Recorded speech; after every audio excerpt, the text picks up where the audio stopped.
Bonjour à toutes et à tous, vous êtes sur le site Ishimoku Academy avec vous, Kali. Bon, on va voir aujourd'hui la revue de marché hebdomadaire. On verra le dollar. Bon, cet avertissement, il est incontournable. Bon, on va passer sur l'œil de l'expert comme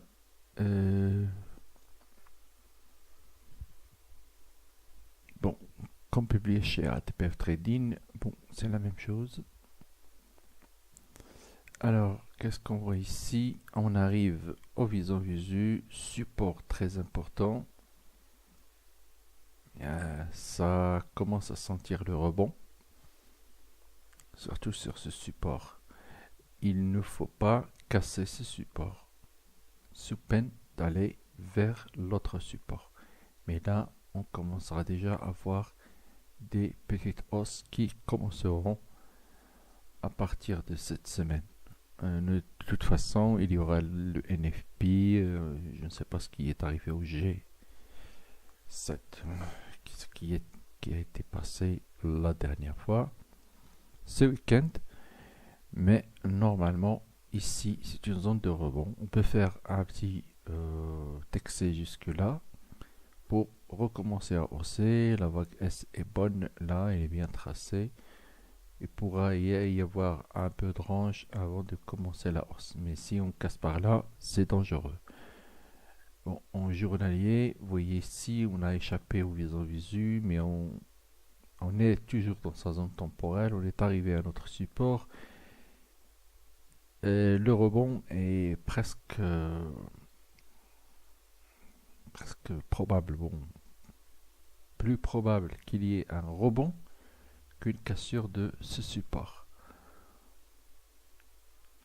En H4, on va remarquer qu'il y a ici un range qui s'est construit, le nuage qui se gonfle, mais l'anomalie de tendance n'y est pas. Cassure Tenkan, cassure Guillensen, il doit y avoir un retracement avant d'acheter. Bon, les scénarios possibles, c'est qu'on a dit qu'on peut aller jusqu'à ce support pour commencer à remonter.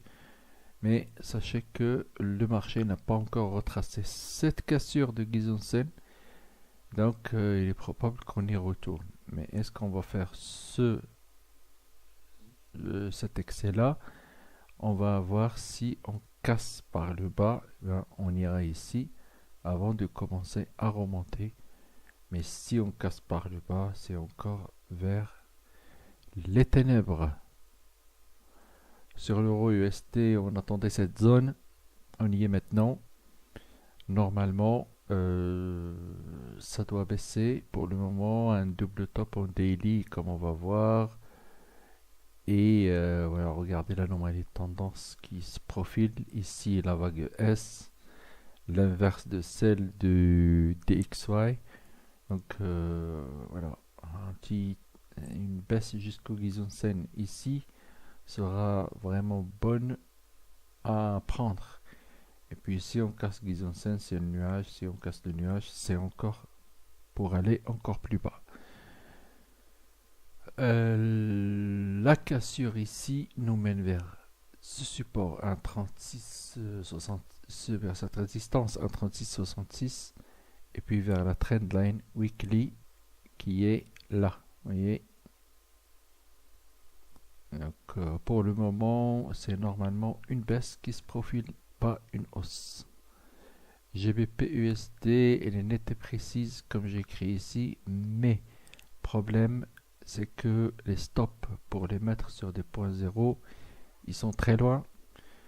Donc voilà, c'est peut-être qu'on devrait encore attendre un peu avant de pouvoir intervenir sur cette paire qui est haussière, comme j'ai dit dans un autre article. Alors, bonne semaine de trading pour nos amis Forexmen. Et on va passer ici au SP500. Donc, on va le voir. C'est le premier. Ah, regardez-le en hebdo. Il échappe au visant visu. Ça y est, c'est aussi encore. Regardez la petite vague V. Déjà, on a ici un premier objectif.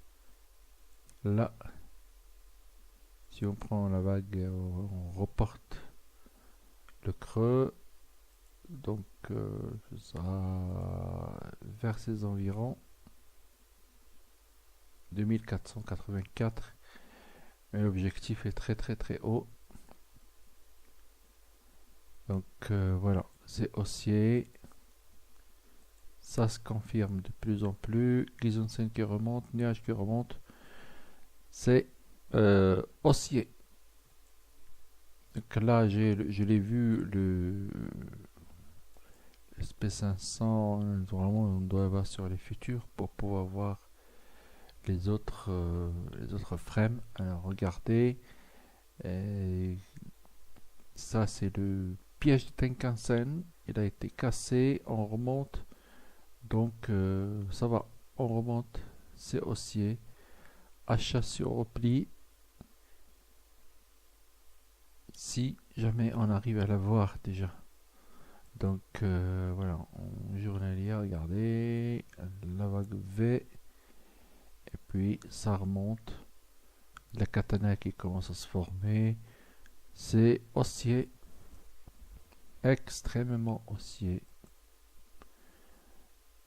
Et en H4, on va voir encore, si arrive, regardez-le, Tenkan qui sort de la tête de Shinko, et qui tient encore, qui repousse, Gisunsen qui vient en renfort, donc c'est haussier, pas d'anomalie tendance, c'est haussier, achat sur repli, donc un repli jusqu'à 2411 est à acheter, mais le stop est très loin, donc voilà.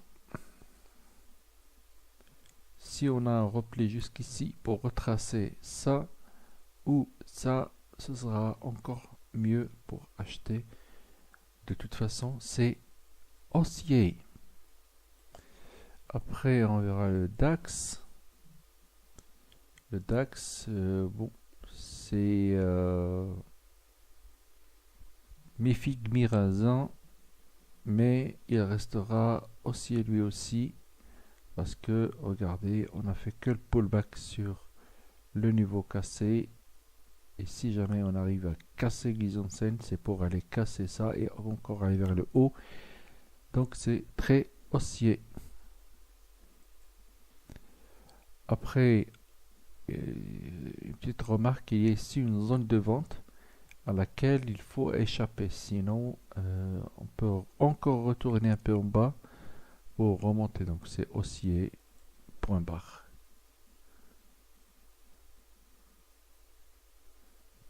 Alors, Internet est lent. On va voir le CAC 40. Hein, c'est le même schéma que sur le DAX, vision visu haussier. On ira ici vers ce vision visu. Mais comme le SP500 est haussier, normalement, on doit aller vers le haut. Donc, vers le niveau suivant. De toute façon, maintenant, il y a un autre niveau auquel on ira d'abord avant d'aller vers le plus haut. Et ici 5630, donc voilà, c'est haussier, et on peut retourner ici et ce sera une très belle occasion d'achat sur 5096. Donc pas de panique, les indices sont très haussiers. Bon, ce sera tout pour cette vidéo et à bientôt sur la prochaine.